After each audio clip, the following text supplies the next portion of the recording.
the moments when it finally started to sink in are constant preaching to politicians, I don't care if they're Democrats or Republicans, who don't understand rural. All they care about is the money. So that's a huge problem, getting people, and that's how we're going to start to resolve this, is getting enough people elected who understand this, who are willing to do something about this. That's how we're going to start it, through, legislation, which in turn will create hopefully more certain oversight in certain areas, whatever, and regulations, so it starts to equal it out. That's what we got to do. And the health impacts in the neighborhoods in Iowa are horrible. The air quality is bad. You go down I-35 between Clear Lake and Ames in the spring and fall. 100 miles, all you smell is pigs, because they're all out getting rid of the waste and stuff. Horrible. And in Iowa, and then you got antibiotic stuff, issues. 82% of the antibiotics used in this country is used in livestock. 80% of that, 82% is used as a growth promotant, not to treat sickness. 60% of the antibiotics that go in the pig comes out the back end. It gets in the water, it gets in the air, it's all over. And then they wonder why the human race is having huge problems with antibiotic resistance and everything else. I'm not a scientist, I'm just a farmer, but I understand all this, what's going on. And it's terrible. These things are impacting our lives. They're impacting the lives of the animals in these confinements. And what's going to happen, I believe, either we're going to get this resolved as the human race, or Mother Nature will win in the end. And we've already had instances of it, with example of the avian flu, when 50% of the laying hens in Iowa died. Pet V in the hogs in the south, millions of sows died during that thing. Right now, it's coming from overseas. Swine fever, it'll be here. You can't stop it because it's globalized now. Everything's globalized. I think the survival of animal agriculture and the people wanting to eat meat, we got to get back to independent family farms. Farmsteads here, there, everywhere. No big, large physical numbers in one place. And all these big CAFOs, I don't care if you're talking chickens, cows, or pigs, they're all interconnected one way or another. They share everything to a certain degree, and it gets around the employees, the feed trucks, the livestock trucks, dropping off at the packing plant. Used to be, back when we had vast majority, 94% of the independent pig farmers are gone. They don't exist anymore. And so I'm a survivor, I guess you could say. And that's what we're facing. It's going to hit a brick wall sooner or later, I believe. It's unsustainable in many ways. And what we had 30 years ago, give or take, was called mainstream agriculture. I haven't changed one thing about how I raise pigs. I quit row cropping a few years ago. I still done things that I learned as a kid, or that my dad done, which were very much more sustainable. That mainstream agriculture back then is now called niche. That's what they've done to family farms. That's what they've done to us. And it's all about money. Bigger is better. And that's the furthest thing from the truth. So the master matrix, 15 years old, needs to be revised. Back then it was the answer to everything, so they thought. Agriculture has changed. A lot of politics involved in that, a lot of compromises. And a good friend of mine, who was a Republican at that time, he's an independent now, helped write that. And he's always been on the fence, so to speak, but been friends through the years. David Johnson, Senator David Johnson. And so, a year and a half, 2 years ago, he switched to independent and come over to our side on all these issues. And makes me feel good. I know a lot of people from the other side who have come over to us. We're gaining ground, and like I said earlier, should not be a political issue, but we're getting past that, and that's good. So there's hope. You know, I'm talking about hope here, and I don't know how your laws are set up in South Dakota, but in Iowa, the fines are based on how many fish you kill. Well, guess what? Second time around isn't as bad as the first time around. The third time around, 99% of the fish are gone. So, don't do that again, naughty. You know, that's sad. You know, that whole system they use needs to be revised. And Iowa, we have 750 impaired waterways. That's a gain of 9% over 2 years ago. That's where we're headed. And Farm Bureau over the years, I believe they've used credibility of the family farm and the hard, intensive labor of family farmers to give this type of industry legs to be acceptable. And you know what it amounts to?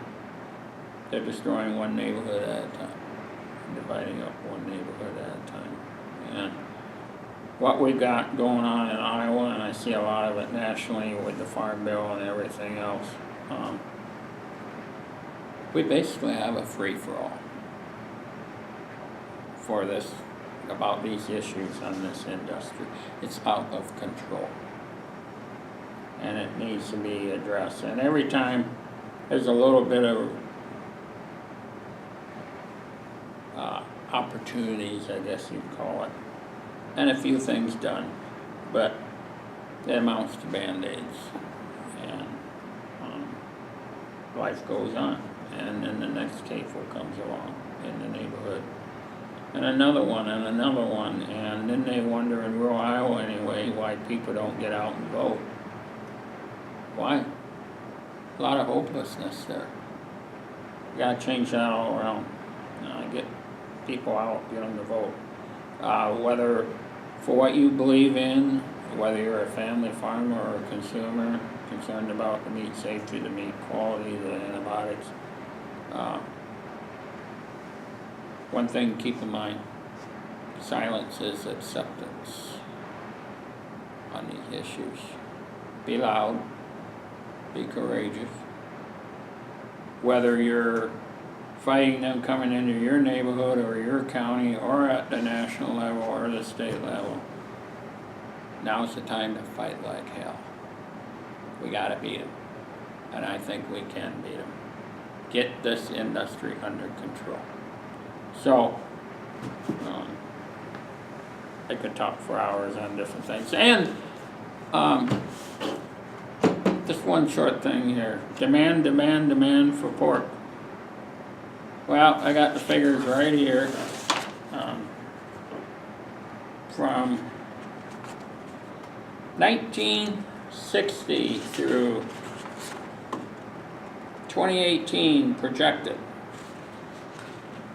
In 1960, on average, consumption of pork was 59.1 pounds. 2018 projection, 2017 factual was 50.1 pounds.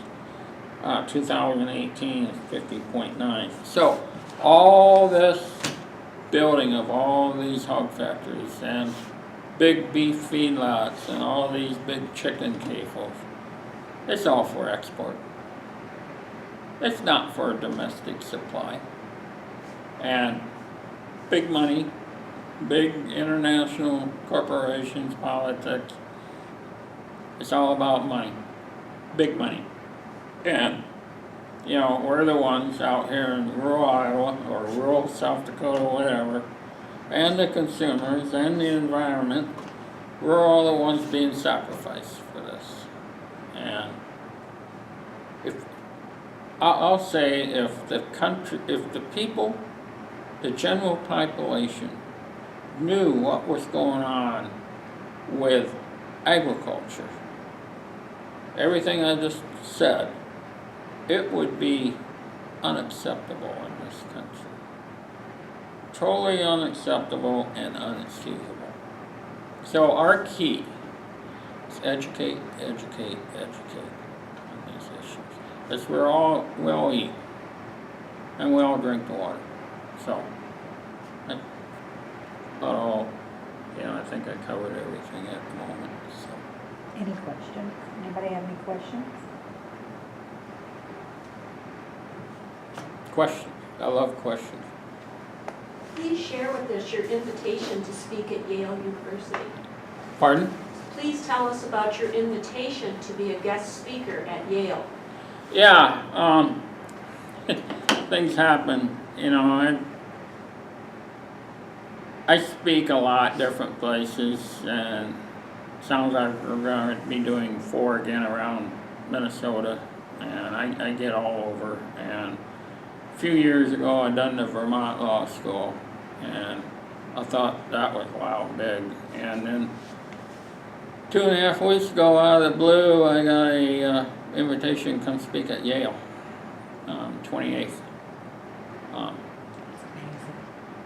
Even for me, being in this a long time and involved in, you know, whether it's local, state, or national media on this stuff in politics and working on these issues, that made me take a few steps back.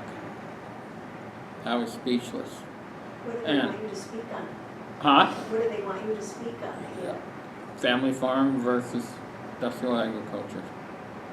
The impacts. And I'm going to get a lot more detail in certain areas because these will be kids, you know. And it was the same with Vermont Law School when I done that a number of years ago. And I love telling people what's going on out here and asking for help.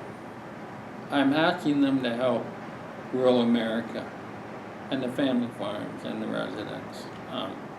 It's my culture, it's my life. It was my dad's life, it was my grandparents. We you know, 3rd generation farming, Irish and Danish, I am in this country. Going back centuries, Denmark and Ireland. We're farmers.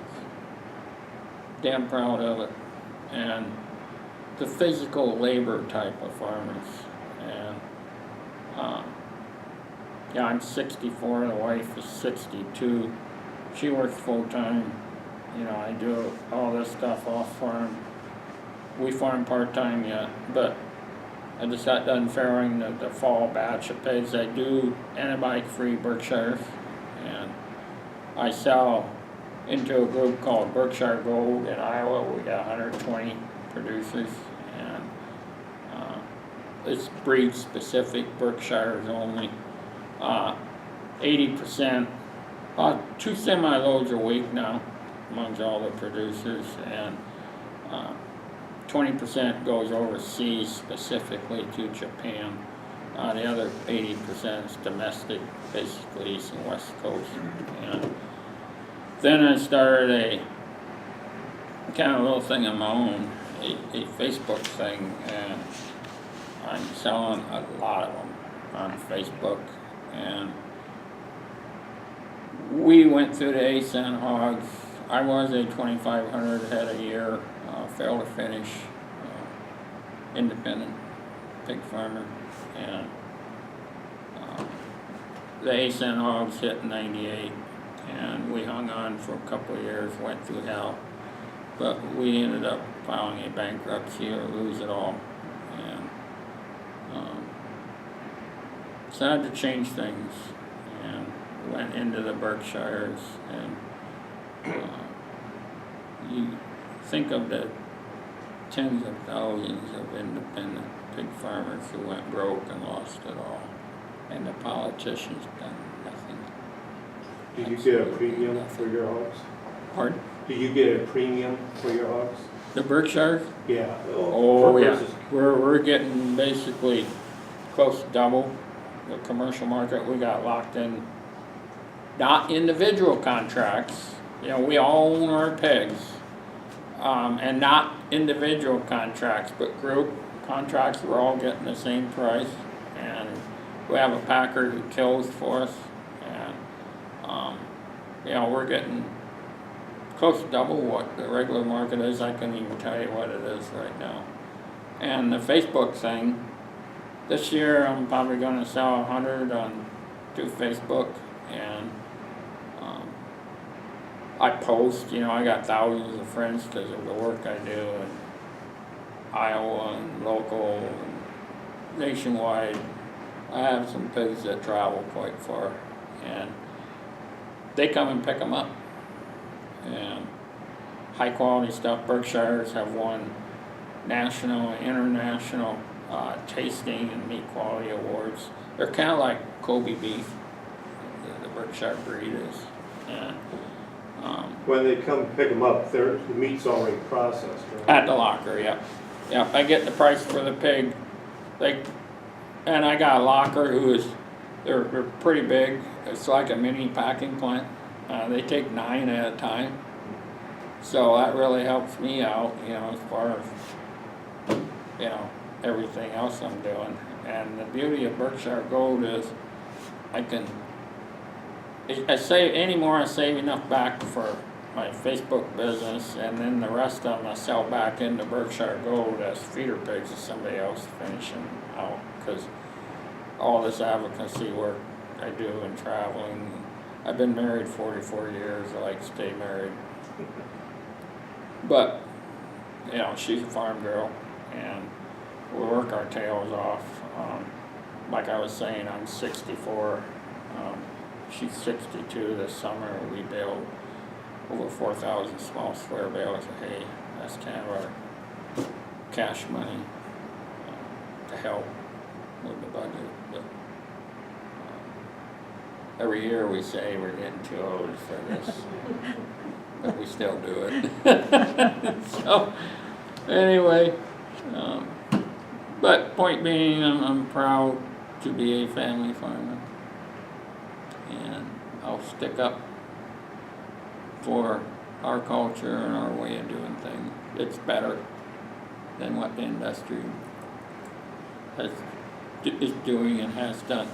And up until about 20 years ago, 25 years ago, the family farm system has fed this country to a surplus since 1776. Why are we not good enough anymore? You know, everything from the policymakers to the politicians to the candidates. We're ignored. Rural is basically ignored. So, don't like that.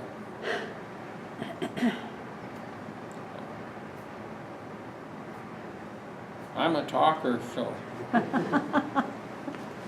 You know, in our county, we have a big push for CACOs to come in. I'm running for county commission for this reason.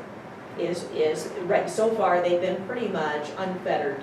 There's no constraints put on them when they come in. They are following our zoning laws to the bare minimum. yeah. And to some degree, there are some parts of the zoning laws that citizens have challenged that they don't feel are being followed. So, you know, from someone who could be elected here come January, how do you handle that? What would be your advice to me when a 2,400 head hog confinement comes in, they need a conditional use permit? What would be your advice to me, other than just saying no? Is there a way that they can come into our county and we cover all our bases so we don't have the problems Iowa has? Yeah, and, you know, it gets into the politics, and former Governor Terry Branstad opened the door to the CAFO industry to let them in Iowa, and then started the breakdown of, you know, okay, no more local control. And then we had a packer ban in Iowa. Packers couldn't own livestock. They went after that. And, you know, I was president of Farmers Union at that time, and between us and the people in Des Moines in the State House who were in power, and the governor at that time, Vilsack, there was a compromise made. And, you know, it wasn't a packer ban. In other words, they got some of the things, but we kept the packer ban. And so they come back, Smithfield said, hey, we're gonna sue you. Interstate Commerce. The state backed away. So, got rid of that. That the constant opening the gate, you know, to more and more mischievous ways to bring the industry in. And, you know, the banking system, it used to be all of us family farmers went to our local bank and got our cash flow in the year, got our budget, got our loans lined up. Well, and the banks, they sat by, all these small town banks sat by and just watched the world go by them. And before you knew it, these banks were going out of business or merging, and then here comes John Deere Credit and Robobank and all them outfits coming in for the big boys. And they've made it so an independent young person who wants to farm or raise pigs, well, I need, you know, a few $1 million here. I need to buy land, I need to buy combines, I need a couple tractors, this and that. And oh, by the way, I need somebody to live during the year. You're going to get laughed right out of that bank because you have no collateral. It ain't like it used to be. So that's another check against us. So I don't know where to start. And